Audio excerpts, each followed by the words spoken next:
Hoy vamos a hablar acerca de las fuentes teológicas y sociales de la predicación cristiana. Esta conferencia corresponde a uno de los capítulos del libro La predicación en el siglo XXI.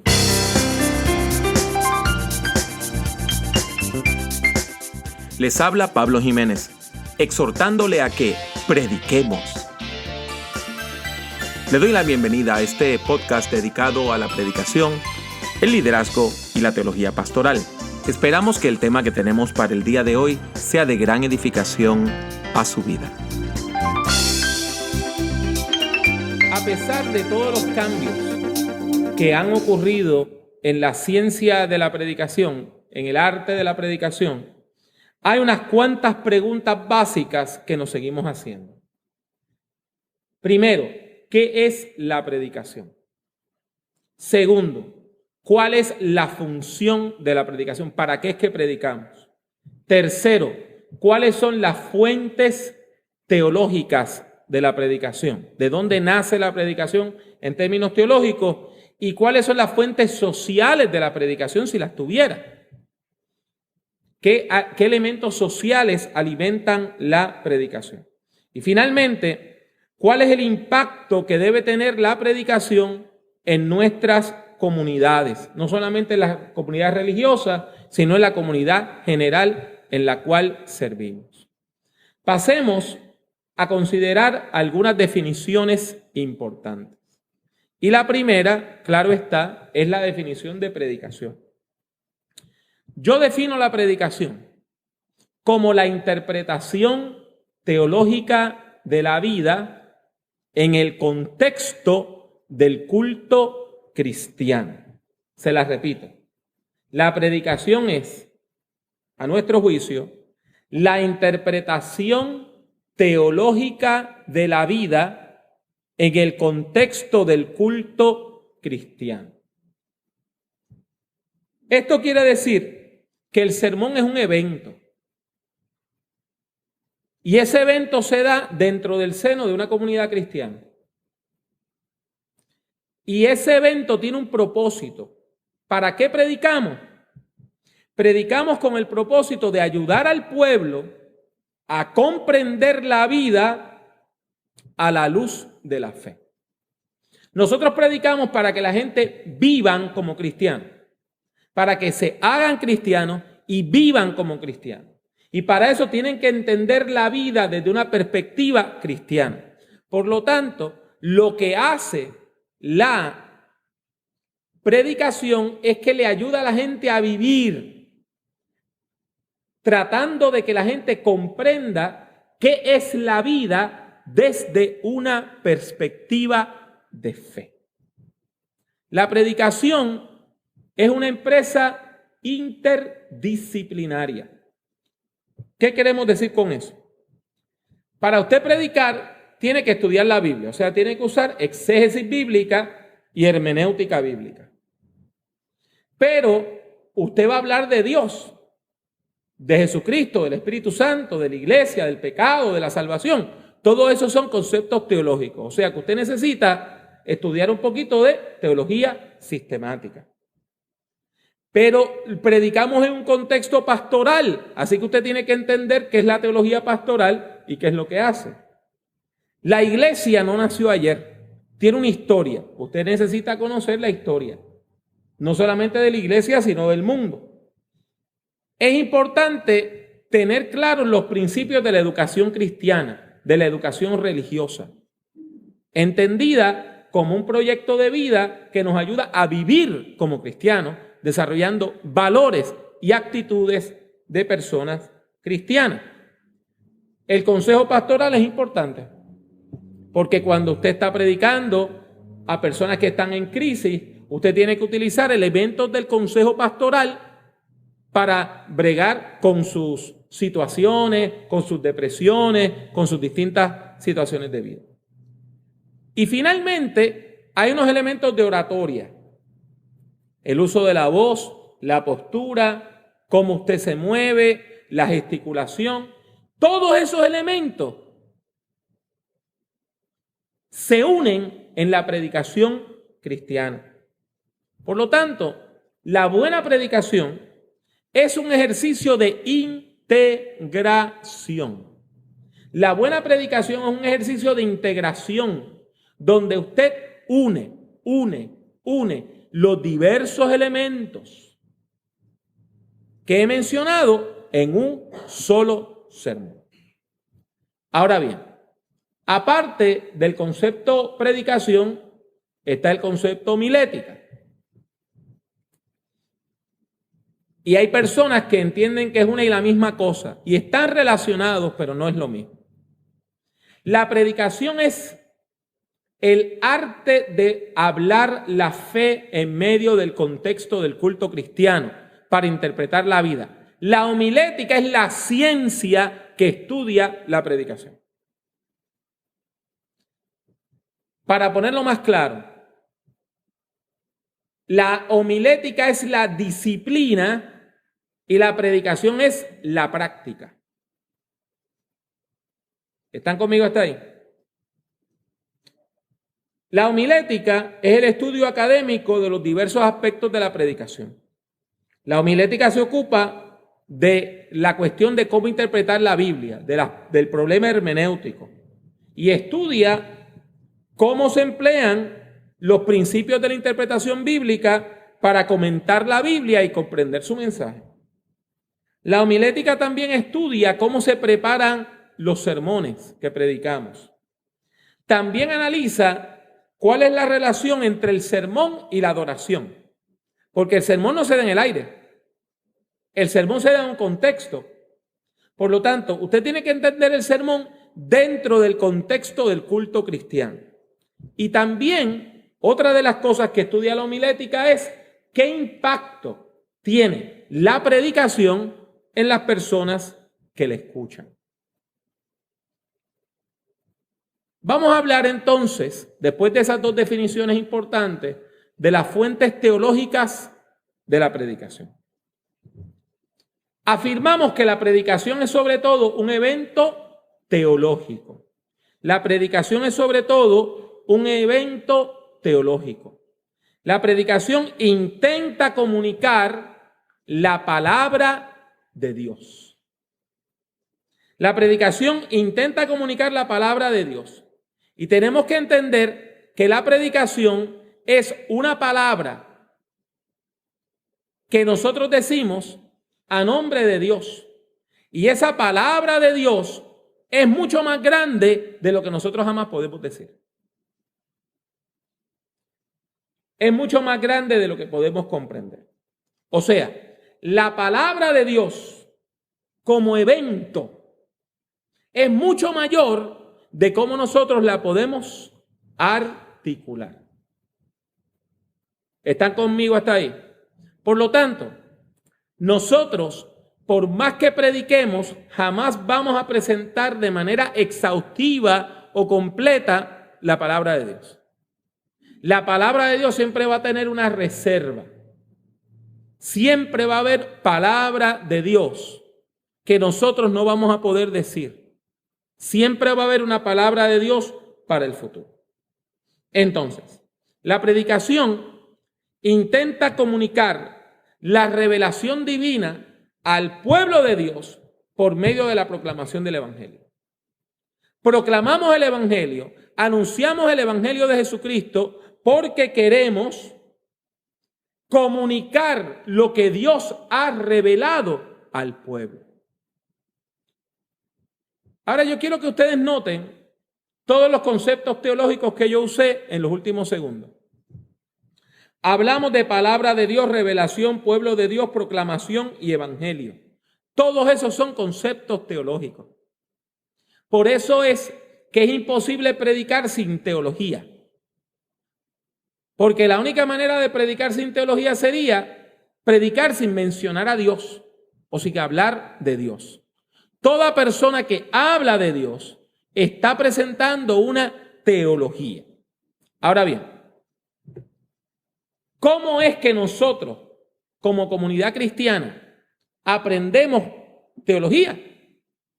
Porque la mayor parte de nosotros no hemos ido a una escuela teológica, no hemos hecho una maestría en teología, Estamos estudiando. Quizá algunos de ustedes ya tomaron algún curso introductorio a la teología. Pero ¿cómo es que la persona que está en la banca, que es sencillamente miembro de una iglesia, aprende teología? Bueno, hay 3 fuentes básicas: la Biblia, la reflexión teológica y la tradición. Vamos a considerarlas un minutito. La Biblia es un documento que nosotros llamamos palabra de Dios. Ahora bien, la pregunta es ¿cómo y por qué la Biblia es palabra de Dios? Usted y yo sabemos que Juan 1:1 dice que en el principio era el verbo o la palabra, y la palabra era con Dios, y la palabra era Dios. Antes de que la palabra fuera escrita, ya la palabra existía. Y esa palabra se reveló perfectamente en la persona de Cristo Jesús. Por lo tanto, cuando nosotros decimos palabra de Dios, estamos hablando principalmente de Jesús el Cristo.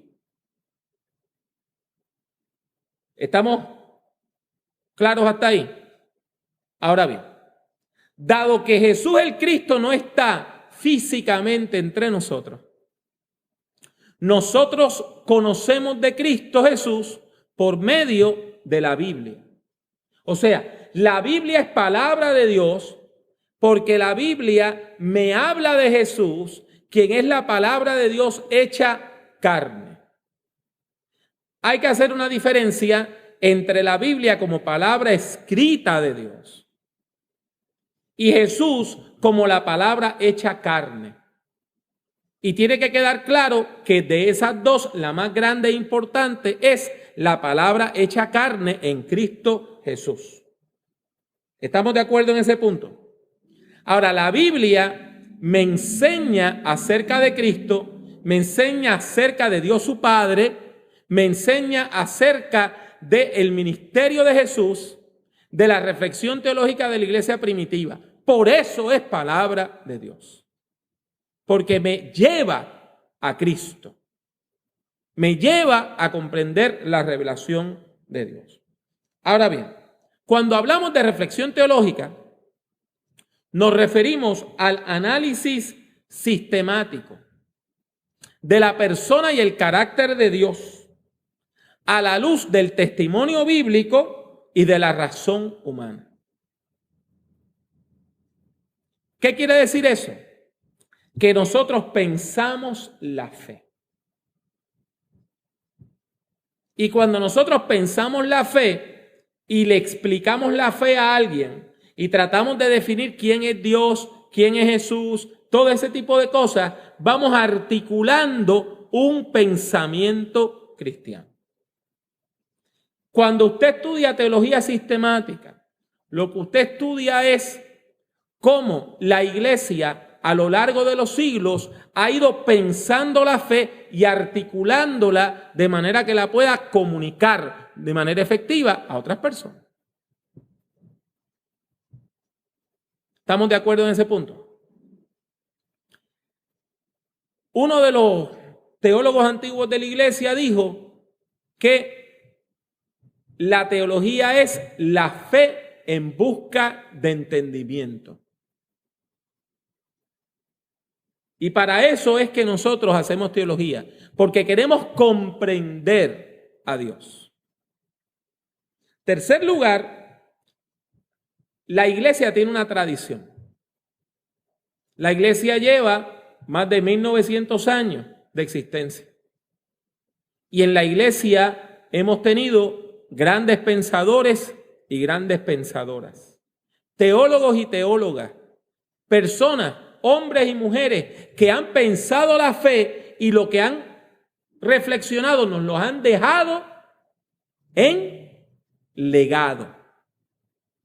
Y por eso es importante estudiar la tradición de la iglesia.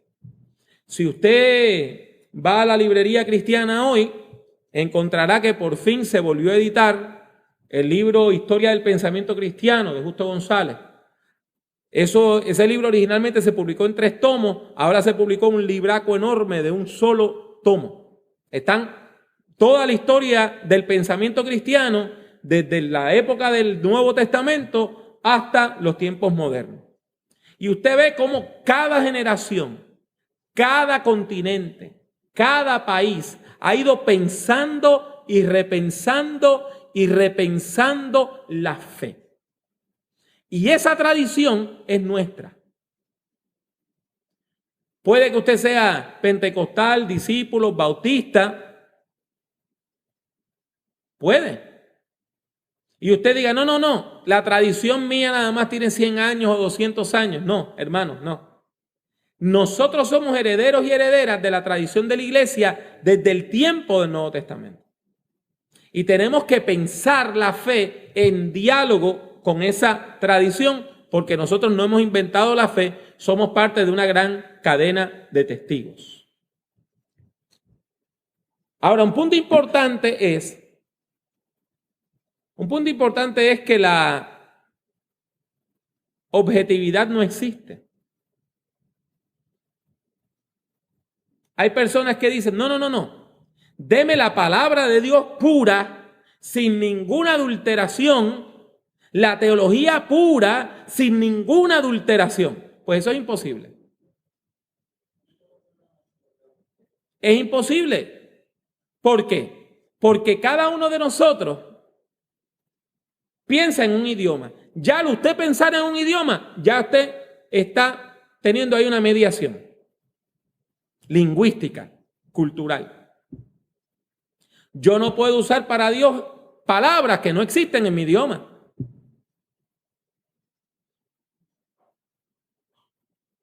Hay una tecnología. Pues yo puedo comparar a Dios con lo que hay en mi tecnología hasta hoy, pero no en la tecnología de mañana. Quizá usted puede comparar la fe con el mundo de la cibernética, de las computadoras. Tomás de Aquino no podía, porque hace 600 años no habían computadoras.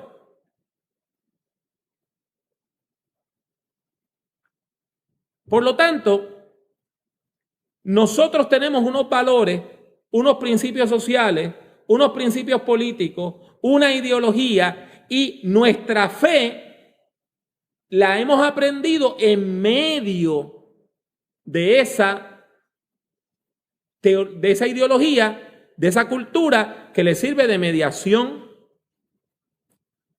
ideológica. Todo lo que nosotros hemos aprendido de la fe, lo hemos aprendido mediatizado. Es imposible usted deshacerse de quién es usted para entonces comprender la fe. Por más que yo trate, yo leo la Biblia como hombre. Yo no puedo leer la Biblia como una mujer. Una mujer cuando lea la Biblia va a ver cosas que yo no voy a ver.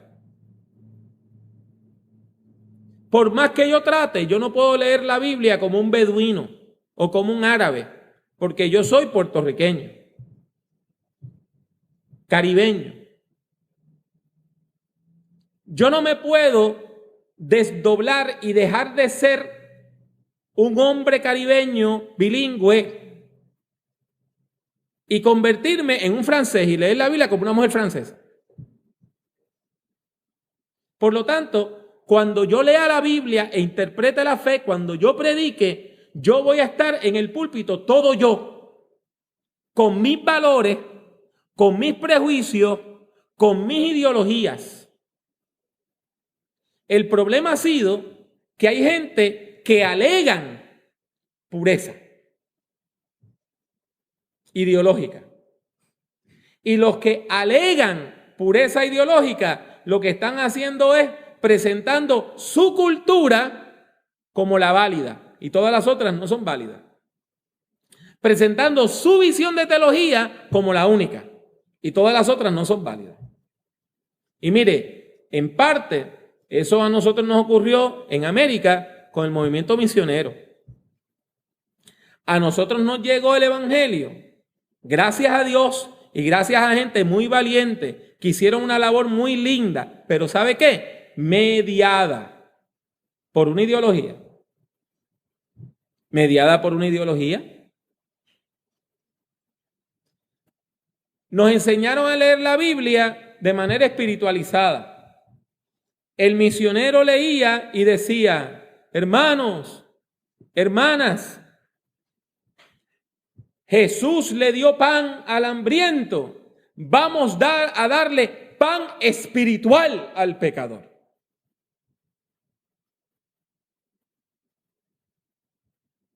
Se espiritualizaba la Biblia. Esa era la forma aceptada. Y entonces, cuando se empezó a leer la Biblia de otra manera y decir, ¿sabes qué? Donde la Biblia dice pan material, vamos a tomarlo literalmente y vamos a decir que la iglesia le tiene que dar pan al que tiene hambre física. Pan de verdad físico a quien tiene hambre física. Están abandonando nuestra teología. Sí, estamos abandonando no la teología bíblica, sino la teología de los misioneros, que vinieron con amor y nos enseñaron lo que ellos creían que era el evangelio puro, pero estaba mediado por su cultura. En ese sentido es importante que ustedes y yo entendamos que la teología siempre es un proceso. La teología siempre está en proceso.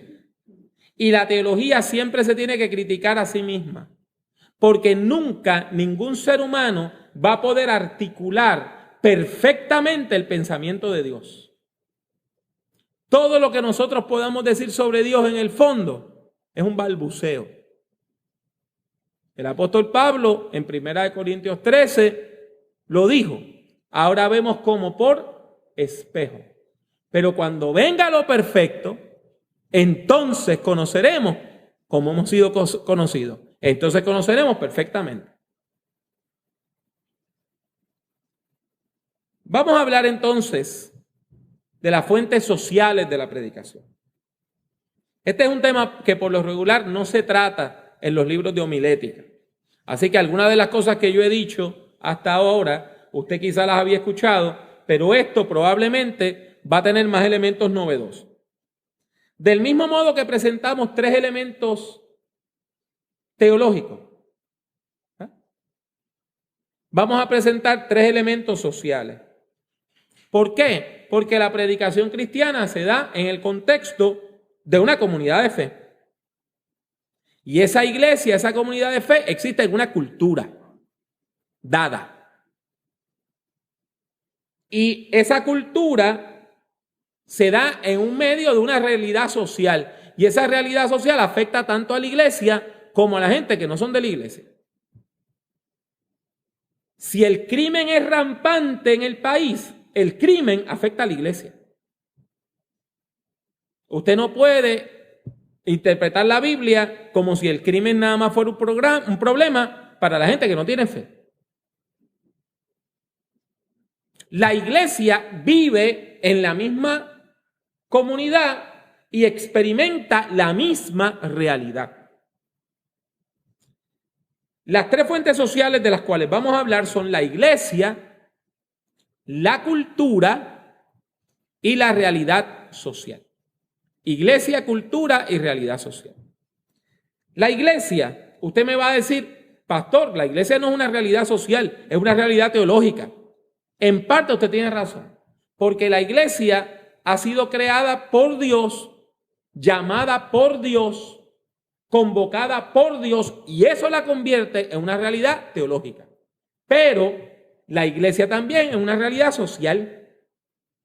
La iglesia se da en una cultura, se da en un país, se da en un barrio, en un pueblo, en una ciudad, en un contexto. La iglesia se da en un idioma o en un contexto multilingüe. Pero la iglesia vive en una sociedad. Por eso es imposible que la iglesia se retrotraiga del elemento social. Cuando una comunidad religiosa quiere romper completamente con la realidad y vivir completamente aislados del resto de la cultura, se convierte en una secta de gente que vive aisladas. La iglesia vive en el mismo país y en la misma situación. Y la huelga que afecta al resto de la comunidad afecta a la iglesia. Y el alza de la gasolina que afecta a toda la comunidad afecta a la iglesia. Y la crisis económica que afecta a toda la comunidad afecta a la iglesia. Entonces no podemos divorciar la iglesia de la realidad. La cultura es importante. ¿Qué es la cultura?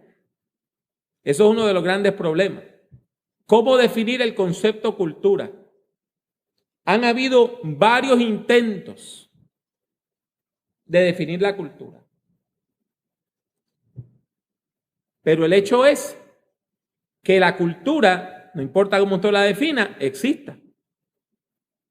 Y el hecho de que esa cultura exista implica que la iglesia se da en medio de una cultura que tiene idioma, que tiene música, que tiene literatura, que tiene historia, que tiene valores. Y la iglesia está en diálogo con esa cultura. Y usted como persona que predica tiene que conocer la cultura del país donde usted predica. La mayor parte de la gente predica en el propio país donde se criaron. Eso no es problema, porque usted lo hace automáticamente. Sin embargo, cuando usted va a otro país, aunque se hable español, ahí usted se da cuenta de la influencia que tiene la cultura.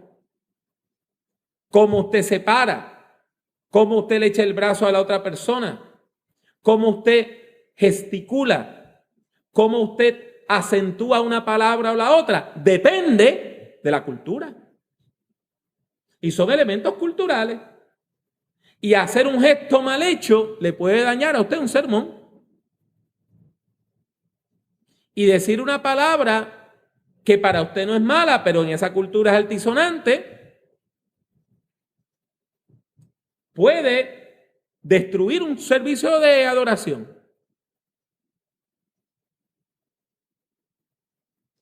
Ahora, si usted va a un lugar donde usted no conoce el idioma y nadie conoce el idioma y nadie le puede traducir, entonces usted no puede predicar. La cultura, por lo tanto, es importantísima. Y no solamente conocer las palabras, hay que conocer las historias maestras, las ideas arquetípicas que moldean esa cultura. La primera vez que yo fui a Bogotá, que pasé por allá como 2 semanas, los hermanos muy sabiamente me llevaron a museos, me llevaron a lugares históricos. Por ejemplo, me llevaron a la Casa de Bolívar, que es un lugar donde vivió Simón Bolívar. Me llevaron a la Monserrate, que es una iglesia que está en Monte Alto. Usted puede subir por un teleférico o puede subir por carretera, y mucha gente sube haciendo promesas de rodillas para allá. Me llevaron al Museo del Oro, donde hay piezas de artesanía prehispánica indígena. ¿Qué ellos estaban haciendo? Me estaban diciendo: hermano, queremos que usted conozca nuestra cultura y nuestra historia para que entonces, cuando predique su campaña, no sea algo que vino a decir un extranjero, sino que sea algo que usted pueda articular en diálogo con nuestra cultura.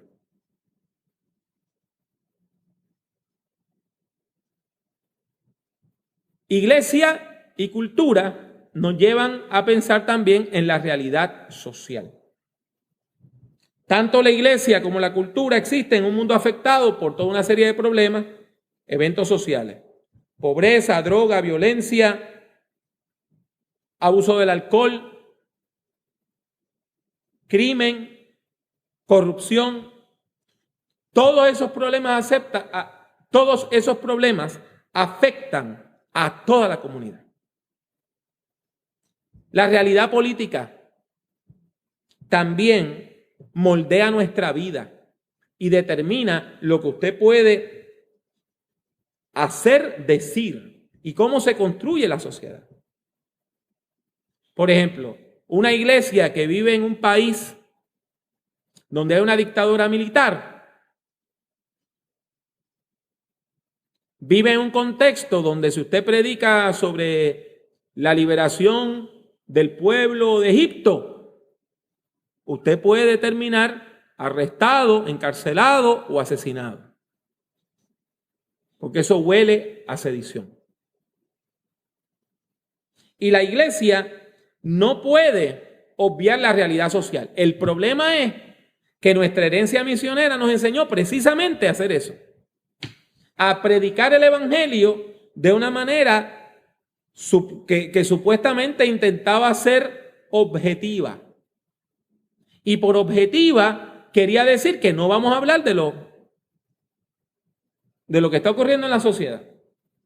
Entonces, el ministro no podía hablar sobre la huelga, el ministro no podía hablar sobre el problema social, el ministro no podía hablar sobre el crimen, y cada vez que alguien hablaba de un problema social, nosotros decimos, la solución es Cristo.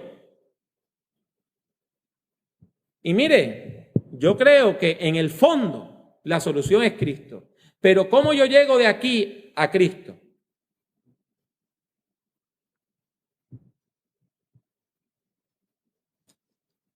Es importante entonces que para crear conciencia de la importancia que tiene el contexto eclesial y social de la predicación, aprendamos a interpretar nuestras iglesias. Del mismo modo como se hace exégesis bíblica, hay que hacer exégesis de las congregaciones. Usted tiene que conocer la congregación donde usted predica. Si usted es miembro de esa iglesia es más fácil, porque ya usted ha sido aculturado en esa iglesia. Ya usted le han enseñado cuáles son los valores de esa iglesia. Ahora, cuando una persona va a pastorear una iglesia que no es la suya, tiene que aprender de esa historia. Tiene que aprender esos valores. Tiene que aprender esos momentos importantes en la historia de esa iglesia, porque de otro modo lo que va a hacer es chocar con la gente. Algunas preguntas que podemos hacer para hacer exégesis congregacional, para comprender lo que es nuestra congregación, hay que preguntarse cuáles son los textos más importantes de la iglesia. Por texto no estoy hablando necesariamente de libro. Un texto puede ser un artículo que dice mucho. Puede ser un local que dice mucho. Puede ser un objeto que dice mucho. Puede ser una tradición que dice mucho. ¿Cuáles son las cosas que determinan esa iglesia? Yo conocí una iglesia que tenían un pequeño vitral. Pero ese vitral que era pequeño era tan y tan y tan importante que cuando se remodeló toda la iglesia, guardaron el vitral y en la nueva construcción, en el nuevo edificio, colocaron el vitral. Ese es un texto importante para esa iglesia. Esta iglesia, donde estamos hoy, tuvo un templo anteriormente.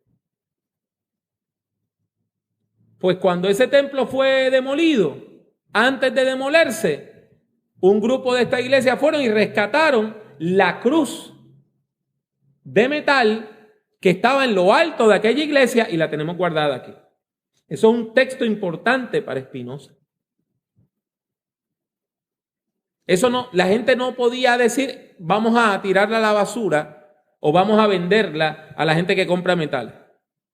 Porque tiene un significado que va más allá de su peso o de su valor monetario. Segundo lugar, ¿cuáles son las tradiciones más importantes de esa iglesia? Y las tradiciones no mueren. Las tradiciones, usted trata de matarlas y lo que hace es que vuelven a la superficie. Y usted tiene que entender cómo y por qué se desarrollan. Se han desarrollado esas tradiciones. Es importante comprender eso. Y antes de usted tratar de cambiar una tradición o aplastar una tradición o eliminar una tradición, tiene que entender cómo y por qué surge, y probablemente después de eso usted le encuentra valor. Tercer lugar, ¿cuáles textos y tradiciones en el pasado han causado controversia? Hay iglesias que se han dividido por una construcción, por una relocalización, por el color de una alfombra, por la forma de la toga del coro, por si vamos en la controversia entre los que quieren cantar himnos y los que quieren cantar coros, los que quieren seguir la adoración tradicional y los que quieren la contemporánea. Pues mire, cuando usted llega nuevo a una iglesia, si algo ha sido un punto difícil, no meta el dedito en la llaga, porque lo que va a hacer es buscarse más problemas. Ahora, si usted no sabe cuáles son esos elementos conflictivos, e invariablemente usted, como va caminando ciego, cae en ese hoyo. Cuarto lugar, cuando alguien le repite una historia continuamente, esa historia es importante. La iglesia le está tratando de enseñar algo, la iglesia le está tratando de decir algo. Si en un mes 4 personas le hacen la misma historia desde perspectivas distintas, le están diciendo, esta historia es importante, aprenda el punto que está detrás. No es nada más porque están repitiendo las cosas. Le están repitiendo esa historia porque esa historia es fundamental para esa iglesia. Quinto, algo bien efectivo para medir por qué una iglesia es como es preguntarle a la gente recién llegada, a los recién llegados, aún a los visitantes, ¿qué te llama la atención de esta iglesia? Porque el recién llegado tiene la capacidad de ver cosas que los que llevan mucho tiempo no le prestan atención. Y esa es una pregunta bien importante.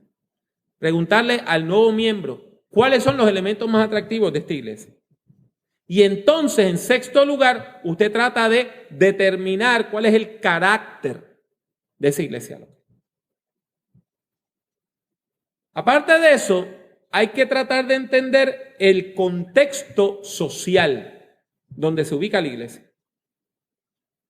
No nada más a la congregación, sino el entorno de la congregación. ¿Cuántas personas viven alrededor de la iglesia? ¿Qué tipo de población son? ¿Cuál es su trasfondo étnico, racial? Acá en Puerto Rico no hay mucho problema. 99.9 de todas las personas que van a vivir alrededor de nuestra iglesia son puertorriqueñas. A menos que su iglesia esté en Santurce, a menos que su iglesia esté en Puerto Tierra, a menos que su iglesia esté en el casco de Río Piedra, o en el casco de Bayamón, o en la calle Comerío de Bayamón. Entonces nos damos cuenta que tenemos mucha más diversidad de la que pensamos. Y esas personas, bueno, el puertorriqueño tiene un trasfondo cristiano. Y nosotros estamos aquí a unas cuantas millas de la mezquita más grande de Puerto Rico. Y cuando usted va a diversos negocios, usted lo que escucha es árabe, árabe, árabe, árabe, y si va a ciertas horas, ve que el dueño del local sale, pone una alfombrita y se arrodilla a orar. Entonces no somos tan monolíticos nada. Entonces es importante nosotros tratar de entender quiénes son la gente que viven alrededor nuestro. Una forma bien fácil de hacerlo es viendo los números del censo. El censo no solamente cuenta cuántas personas hay en el país, sino cuenta cuántas personas hay en las diversas comunidades. Y usted puede encontrar información sobre el censo. Una cosa que puede hacer usted por ejemplo, usted llega nuevo a pastorear una iglesia, ¿verdad? Vaya al municipio y el municipio tiene una oficina que tiene información sobre el municipio. En caso de que venga una persona a establecer un negocio. Y el municipio tiene esa información y se la dan. Mire, en este municipio viven tantos miles de personas. En promedio, tantas personas pasan de tal edad. Tantas personas son niños. Tantas personas son casadas. Tantas personas son solteras. El nivel socioeconómico, hay tantas personas que ganan tanto de esto. Tantas personas que ganan de tanto a tanto. Y ahí usted va comprendiendo cuál es su comunidad. Hay que prestar atención a las noticias. Nosotros no podemos predicar como si nosotros no tuviéramos la más mínima idea de lo que está pasando en el país. Cada vez que una persona que desea predicar me dice, pastor, yo no veo noticias porque me pongo malo, me pongo nervioso, yo no veo noticias. Entonces, ¿de qué usted va a predicar? Si usted no sabe lo que está pasando en el país, tiene que conocer qué es lo que están pasando en las noticias.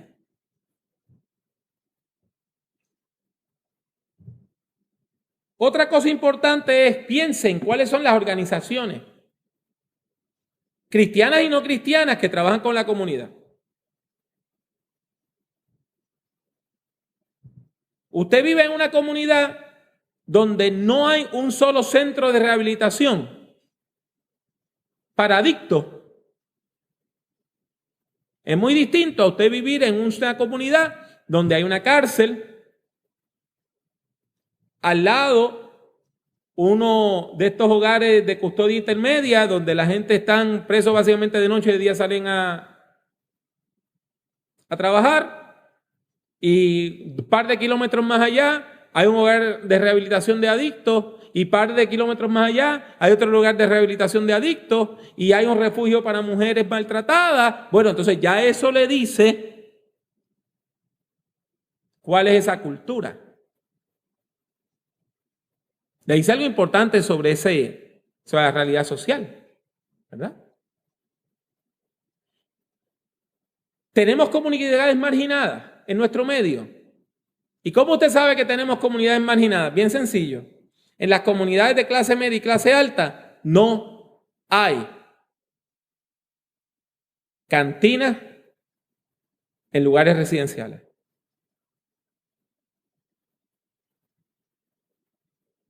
¿No las hay?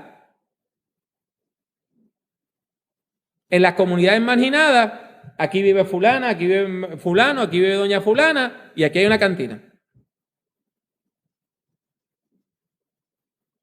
En la misma esquina. ¿Y por qué le dan permiso a poner la cantina en lo que era una casa en Quillan y no permiten que haya una cantina dentro de los paseos de Dorado? Pues entonces entramos en cuestiones de nivel socioeconómico. Eso es importante que usted lo esté viendo. En Estados Unidos pasa lo siguiente. Usted sabe que usted está en una comunidad pobre, marginada, cuando en cada esquina hay un lugar donde usted puede empeñar cosas. Pues esos lugares se alimentan en gran parte del robo, y lugares que venden armas. Entonces, usted pasa por la comunidad latina, pasa por la comunidad afroamericana, y aquí está la cantina, aquí está la armería, y aquí está la casa de empeño. Pasa por la comunidad blanca, la comunidad de clase media alta, o la comunidad multicultural o negra, afroamericana, de clase alta. Ahí no hay cantina, ahí no hay armería, y ahí no hay casa de empeño.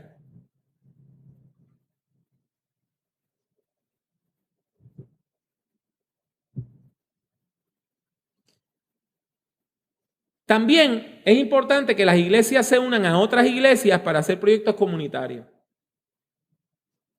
Eso nos ayuda a conocer el nivel socioeconómico de nuestra comunidad.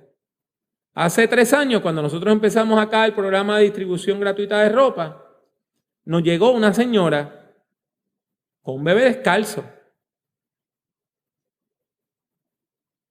Y ella lo soltó a correr por la brea en verano, caliente. Y el niño ya estaba impuesto a caminar así, que no se quejó. Cuando yo le pregunto a ella dónde vive, me dice, yo vivo en una casita. Y yo le pregunto qué tipo de casa es. Me dice, bueno, mi esposo la dejó a medio construir, así que no tiene puertas, lo que tenemos son cortinas en las puertas, no tiene ventanas, lo que tenemos es el hueco, no tengo agua, sino que yo voy y la busco a casa de un familiar y no tengo electricidad. Si usted me llega a decir a mí que en Puerto Rico había gente viviendo en casas sin agua corriente y sin electricidad, yo le hubiese dicho, usted está confundiendo esto con Haití. Pero lo hay. Y lo que nos permite entonces conocer esas realidades son los programas sociales que hace la iglesia. Mire, lo que yo le estoy tratando de decir es que la predicación tiene que tomar como uno de sus puntos de partida la lectura de la realidad. Tenemos que hablarle a la gente de lo que está pasando. No es predicar como si viviéramos en Fantasilandia. Hay que predicar como que vivimos aquí. De manera que cuando usted predique, haya el resonar de la verdad en el corazón de la gente que está escuchando ese mensaje. De muchas maneras, el punto de partida del sermón debe ser el dolor y la lucha por la vida del pueblo. Para terminar, vamos a hablar del impacto de la predicación. ¿Qué busca la predicación? La predicación busca la transformación integral de la persona y de la sociedad. De ambas cosas. Queremos crear un pueblo de Dios. Y una vez que lo creamos, lo alimentamos. Usted va a decir, ¿vamos a crear un pueblo de Dios? Sí. Porque en un lugar donde nadie adora a Dios, la gente no entiende que son parte del pueblo de Dios. Y es el mensaje del Evangelio, la palabra de Dios, lo que nos crea y nos convoca como pueblo. Entonces, queremos crear un pueblo convocado por el mensaje del Evangelio y que ese mensaje transforme nuestras vidas y que sea una transformación integral. No es que vamos a transformarnos interiormente y por fuera vamos a seguir siendo los mismos ladrones. Tiene que ser una transformación integral de nuestra alma, nuestro cuerpo, nuestro espíritu, nuestras emociones, nuestros valores, nuestras actitudes, nuestro pensamiento. Y eso hay que hacerlo sin escapismo. La iglesia no es un lugar donde usted va a escapar. El mensaje del Evangelio no es un lugar, el mensaje del Evangelio no es un mensaje para ayudarnos a escapar de la realidad, sino para ayudarnos a enfrentar la realidad y a vencer en el nombre del Señor. La sana predicación del Evangelio nos lleva a ver el mundo de manera distinta, a ver el mundo con esperanza. Que cuando el abogado le dice, aquí no hay remedio, usted sabe quién es su abogado. Que cuando el médico le dice, esto es imposible, usted sabe quién es su médico de cabecera.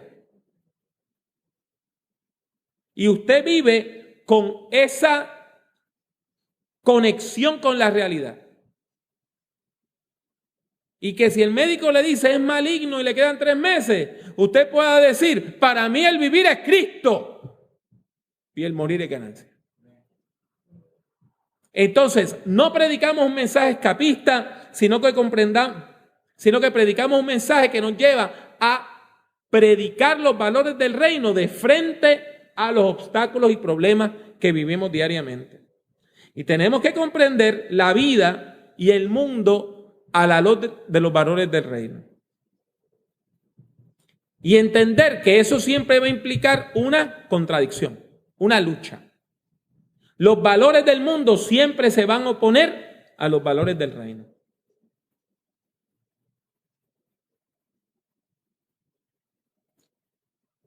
El mundo te dice, amigos, $1 en el bolsillo. Y Jesús dice, busca primeramente el reino de Dios y su justicia, y las otras cosas te son añadidas.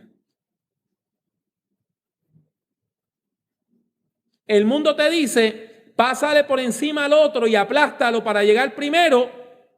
Y el evangelio te dice que el que quiere salvar su vida, la perderá. Y el que pierde su vida por causa del evangelio, la salvará. Entonces, esa lucha contra los valores enfermizos de la sociedad siempre va a estar presente en la predicación cristiana. Usted me va a decir, eso suena utópico. Y yo le voy a decir que tiene toda la razón. Utopos, en griego, quiere decir que no tiene un lugar. Topos quiere decir lugar. Lo que nosotros predicamos como reino de Dios, hoy no tiene un lugar en Puerto Rico. Usted no puede decir, allí está el reino. Usted no puede decir, aquí está el reino. Usted no puede decir, mira, te vendo una finquita que está en la parte este del reino de Dios en Puerto Rico.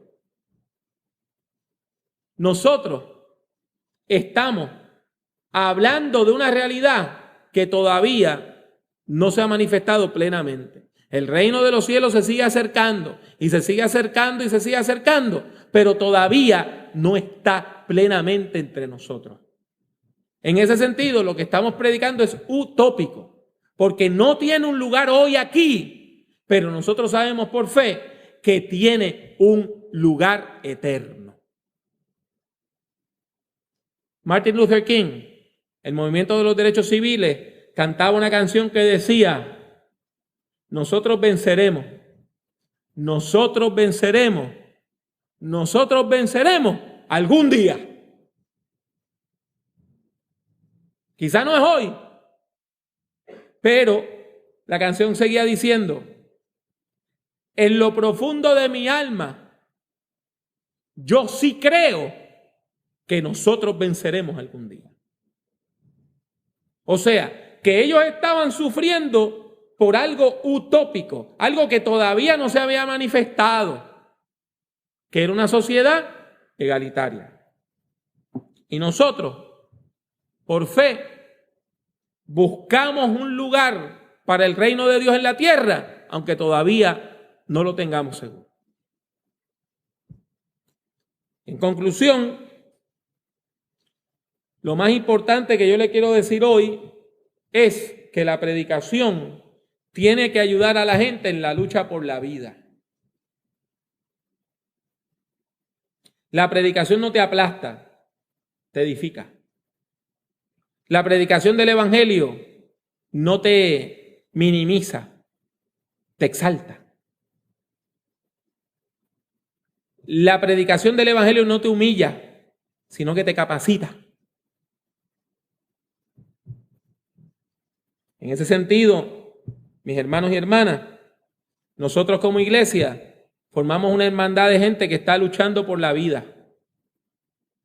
Luchando por la vida aquí y en cada país del mundo donde se predique el evangelio. Quiera Dios darnos fuerza, valentía y perseverancia para alcanzar esa meta de la predicación que es la creación de un nuevo pueblo de Dios en el nombre de nuestro Señor Jesucristo. Les habla una vez más Pablo Jiménez. Deseo darle las gracias por escuchar este podcast. Si desea escuchar o ver algunas grabaciones adicionales, estas son las opciones. Suscríbase a Prediquemos por medio de iTunes o de su aplicación favorita para descargar audio desde el Internet. Si ha disfrutado de este programa, le ruego que deje una valorización positiva del mismo, ya que eso ayudará a que otras personas puedan encontrar nuestro podcast. Visite nuestra página en el internet drpablojimenez.com. Allí encontrará centenares de documentos en texto, audio y vídeo relacionados a la predicación, la teología pastoral y el liderazgo cristiano. El acceso a todos estos documentos es completamente gratuito. En YouTube, acceda a mi canal, que también se llama Dr. Pablo Jiménez. Allí hay más de 800 vídeos de sermones, conferencias y además algo de música cristiana. En las redes sociales me consigue utilizando el mismo nombre, Dr. Pablo Jiménez. En particular, puede encontrarme en Twitter, Facebook, LinkedIn, Tumblr y también en Instagram, entre otras redes.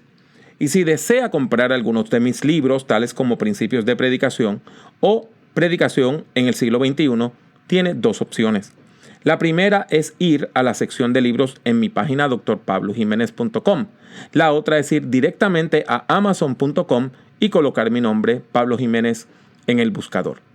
Ha sido mi placer tenerle en este podcast. Que Dios le bendiga mucho y que Dios le bendiga siempre.